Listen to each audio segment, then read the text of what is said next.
Hey guys, thank you so much for tuning in. My name is Josh, and today I wanted to do a quick video on the steering wheel. I actually had problems with it working and it wouldn't honk. So I went ahead and destroyed it, painted a couple of pieces. I wanted them black, so I went ahead and painted them. And I am going to go ahead and reassemble everything. Unfortunately, I was not thinking clearly last night and I didn't record a video of me undoing everything, but I will go ahead and do a video of me installing everything. So if anything, that hopefully will help you. If not, I will be more than happy to do a full teardown video.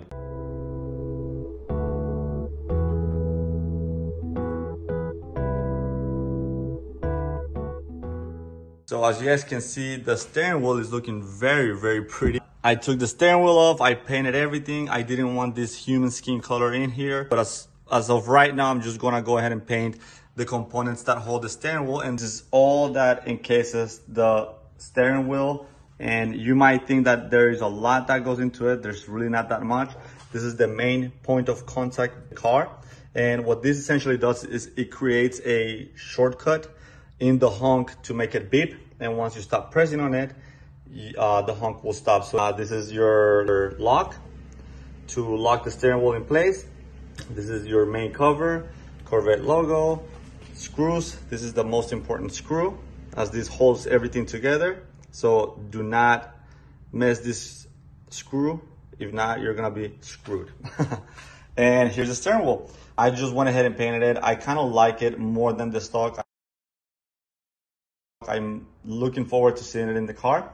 So let's get right to it. So to start off, we want to make sure that we have this cleaned and there's no any debris or any dirt inside of the column. That way we are starting on a clean job. The other main thing that I want to point out is that this right here, this is the point of contact between the honk and the steering wheel. So we cannot lose this. This is a very important piece and we don't want to lose it. If not, you have to order it and you won't be able to honk to all those crazy drivers. For now, all we need is, we need the cover, which goes in here. We need the steering wheel, which is here. And we just need a screwdriver. Don't use a automatic screwdriver, do it manually. Some of these screws are very fragile and they're not easy to find, so you have to order them. So just take your time, be careful, and be mindful of the screws. One thing to note, guys, is that the cover will align perfectly to the steering wheel. So if it aligns to where you feel some type of wobble or you feel like it's not secured properly, then it's not aligning properly. The main way to do this is position your steering wheel in the steering wheel, in the steering column the way it should be. And then the cover, these two pieces right here, this little indentation or gap, aligns perfectly to the bottom of the steering wheel. That is the perfect way to align it. And that way you are secure that you're installing this correctly.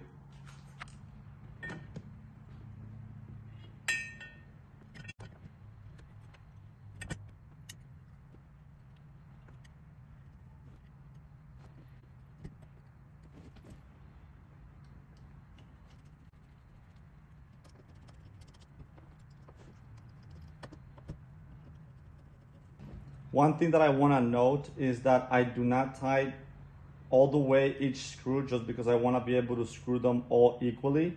That's just something that I do. I would definitely suggest for you to do that, so that way if this one's very tight, this one won't be as tight. You want to make sure that they're all evenly. So now that we have this and it's fast and secure, what we will need is this. I guess this is a bracket, and this is to hold the honk, the metal Iron Man looking piece that I showed you guys earlier. This is to keep those things in place and not moving around. So we're gonna go ahead and start installing this. We will also be screwing this giant screw-in. This goes right in the middle, and that's what keeps the lock secure in its place. And I will show you guys the mechanism as I go along. Aside from that, we will also be using this, which is the main lock. We're gonna go ahead and start pretty much aligning everything to its correct positioning. First thing we're gonna do is we're going to try to position this like this. Pretty much goes like this. So what we have to do is kind of hold it there in place while also accommodating the main locking mechanism. And then we're just going to just kind of leave it hanging there, just kind of freestyling for a little bit. We're gonna use our big screw. We're gonna get and screw in. I don't know if you guys see these little holes over here around the screw. That's where you want to put the little tiny screws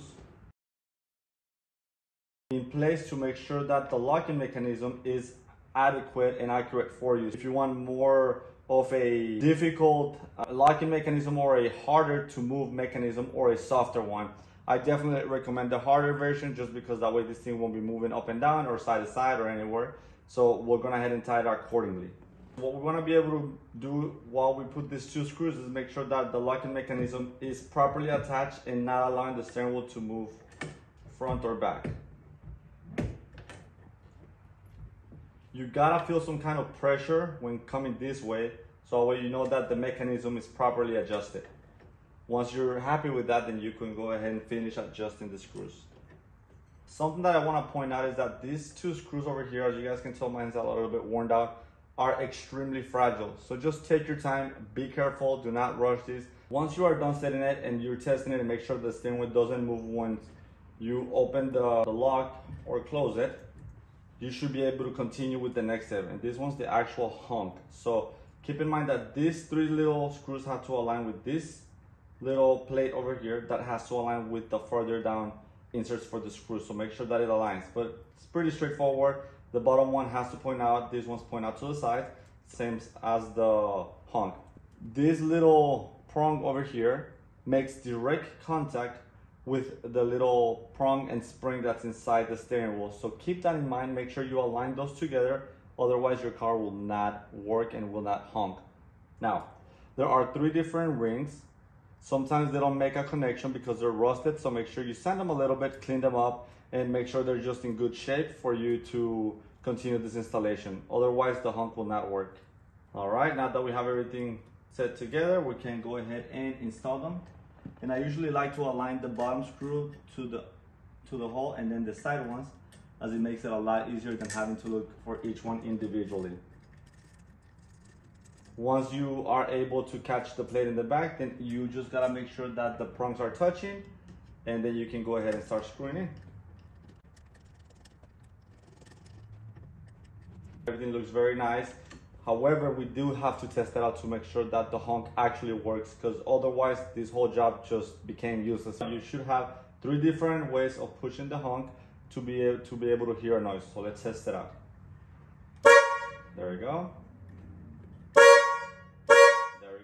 So it works in all the three different spots, which means that now we are able to put our remaining part, which is just pressure put into the steering wheel. So we might hear a slight honk once again.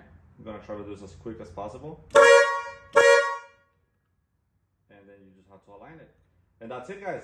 You are done. Your steering wheel looks amazing, works amazing, and your honk works. If you have any questions regarding this video or would like to do a full teardown of this video, I can absolutely do that for you guys. I actually want to change some of the screws in the inside. So if you guys want me to do a full teardown, let me know in the comments and I'll be more than happy to do that. But for now, let me know how the steering wheel looks and let me know how the car looks.